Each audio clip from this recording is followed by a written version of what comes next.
La escasez de agua se refiere a la falta de recurso hídrico para satisfacer las necesidades básicas de cierta región, en este caso México y más específicamente Monterrey, donde hace poco se pudo experimentar una escasez como en mucho tiempo no había pasado, ya que el suministro de agua estaba casi totalmente cortado y solamente se abastecía agua en ciertas horas de la madrugada, lo que dificultó pues sostener las necesidades básicas de ciertos individuos. Los alumnos de primer semestre licenciados en administración tienen que realizar una exhaustiva investigación sobre la escasez del agua en la clase de responsabilidad social.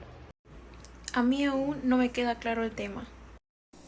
Ok, veamos. Las sequías ocurren cuando las lluvias son significativamente menores a los niveles registrados, lo que cuestiona graves desequilibrios hidrológicos. Y esto sucede porque el aumento de la temperatura global altera el comportamiento de los océanos y el ciclo del agua. ¿Y todo esto es causado por la contaminación ambiental? La falta de lluvia es central, pero no es el único factor que provoca la escasez de agua potable en México. Mala calidad, acceso inequitativo, construcción de infraestructura en áreas de recarga o conservación de mala gestión. Entonces es más complicado de lo que las noticias nos dan a conocer. ¿Cómo? ¿Hay más información? Por supuesto que sí, la mayor parte del agua que se usa en la Ciudad de México y en otros estados se extrae de agua de pozos. Sin embargo, no todo es apto para consumo, ya que en algunos casos viene contaminada por químicos, fármacos y muchas más cosas. Sumando a esto que la distribución es muy desigual. ¿Monterrey es el más afectado? Sí, algunos barrios llevan más de 75 días sin agua. La situación es verdaderamente impactante. También se tiene que tomar en cuenta que puede ser un saqueo y no solo escasez en su totalidad. ¿Se refiere a que alguien se está robando el agua? Suena difícil de creer que entre el 30 y el 50% de agua en el mundo sea robada, así como también es sorprendente que el 70% del agua sea dedicada a la industria de la agricultura, cuando un tercio de la población no tienen acceso a este servicio. Sin embargo, distintos estudios y expertos señalan que es lo que ocurre. Difícil de precisar los porcentajes, pero sabemos que la agricultura es el mayor usuario a nivel mundial. Y encontramos que esa extracción o consumo en muchos casos se realiza sin que existan derechos legítimos. Un ejemplo serían los periodos de sequía.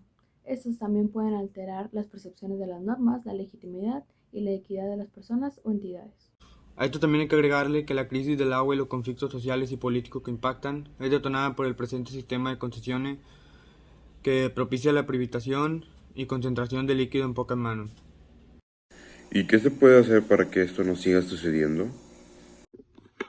Realmente no está tan al alcance de nosotros poder realizar algo en contra de estas acciones, pero sí existen algunas medidas que podemos tomar en cuenta para reducir esto. ¿Alguien conoce alguna? Reportar el uso indebido o la desviación del agua. En pocas palabras sería cuidar el agua, ¿no? Muy bien, ambas son muy buenas observaciones, eso mismo estaba por comentarles. Es muy importante el cuidado de este bien. Estuve investigando y algunas de las recomendaciones son cerrar la llave del lavabo mientras esté en uso, reparar goteras, repara tuberías, usa cubetas de agua para lavar el coche y banquetas en lugar de usar manguera y aprovecha el agua de lluvia para tus plantas.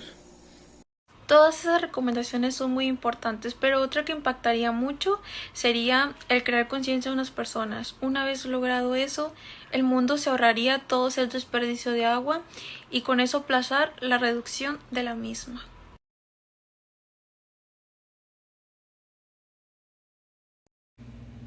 El agua se ha convertido prácticamente en un lujo. El planeta está compuesto en un 70% de agua, pero, según datos de National Geographic, solo el 3.5% es dulce y el 0.25% potable. De ahí que la distribución desigual de este recurso preocupe a los gobiernos de todo el mundo.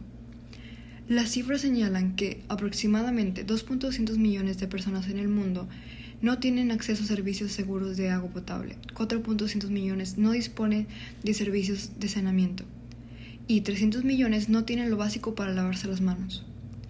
Todo parece indicar que debemos empezar a gestionar nuevas políticas de cambio en la comprensión, utilización, dimensión, valoración y proyección de este recurso tan limitado pero tan indispensable no solo para la vida sino también para el crecimiento mundial. No en vano, tener acceso a agua limpia y saneamiento es el sexto objetivo de desarrollo sostenible ODS de la Agenda 2030.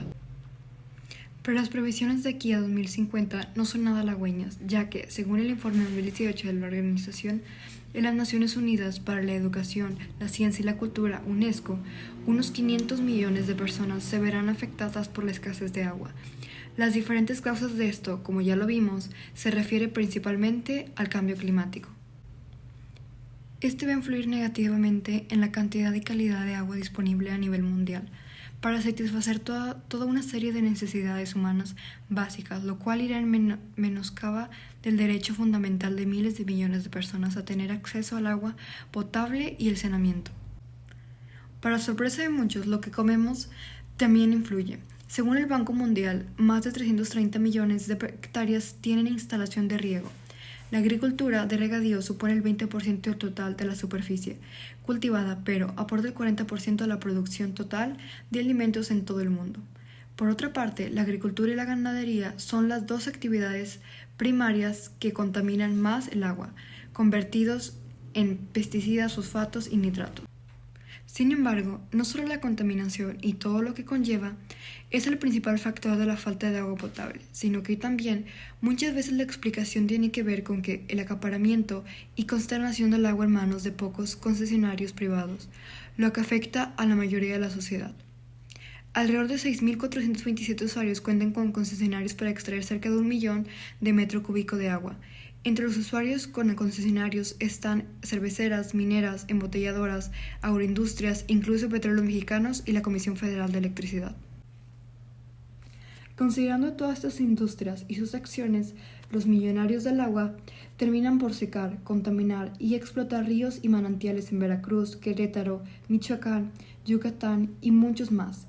Desde este sentido, las cosas son bastante claras. El agua en México no se acaba, se saquea. Están las empresas multimillonarias que pueden pagar por extraer el líquido y del otro lado están los habitantes que no tienen acceso a un servicio básico. Esto sin contar los convenios entre Estados Unidos y México para otorgarle agua al país americano. La red hídrica en el país es insostenible y obsoleta. Actualmente el abastecimiento de agua en México se reparte en 3 vías principales: servicio público, agua embotellada y camiones cisterna. La razón por la que el agua embotellada es la segunda vía de suministro es porque los sistemas operadores simplemente no son confiables. Es lógico que la industria del agua embotellada se infle cuando el 81% de la población de México no confía en su red de suministro. Es imposible detener un saqueo comercial cuando el servicio básico por ley no existe. Desde esta visión es claro que desde las entrañas políticas es más lucrativo mercantilizar el agua en lugar de reestructurar la red hídrica nacional. Entonces, podemos decir que no solo es la contaminación, el saqueo, lo que limita el suministro de agua de calidad a una gran parte de la población, sino que también la mala gestión de este, lo cual deja a México en un círculo vicioso.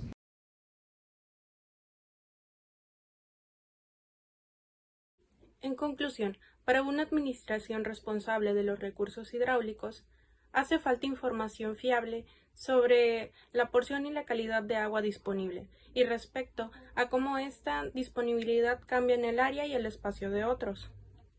Es fundamental aprender más profundamente todos los recursos del periodo del agua y el efecto que las ocupaciones humanas poseen sobre él, con el propósito de defender y desarrollar de forma sustentable los recursos hidráulicos. También hay que tomar en cuenta que el calentamiento global perjudica en enorme medida las condiciones meteorológicas, las precipitaciones y a todo el periodo del agua, como los recursos hidráulicos, superficiales y subterráneos.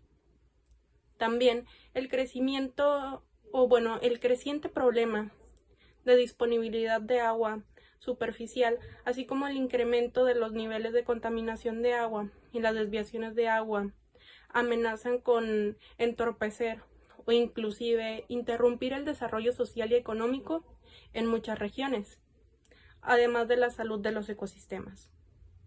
El agua es necesaria para la vida y por ello debemos de hacer uso responsable de ella. Es un bien escaso y debemos de aprovecharla al máximo sin desgastarla. el riesgo se efectúa de forma excesivamente generosa hasta el punto de ennegrar los suelos y provocar una sanitización secundaria.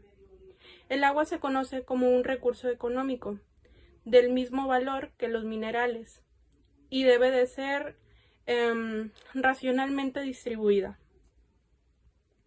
Para finalizar, sabemos que sin agua no podríamos vivir. Es por ello que necesitamos tomar conciencia de lo importante que es y de lo importante que tiene para nuestras vidas.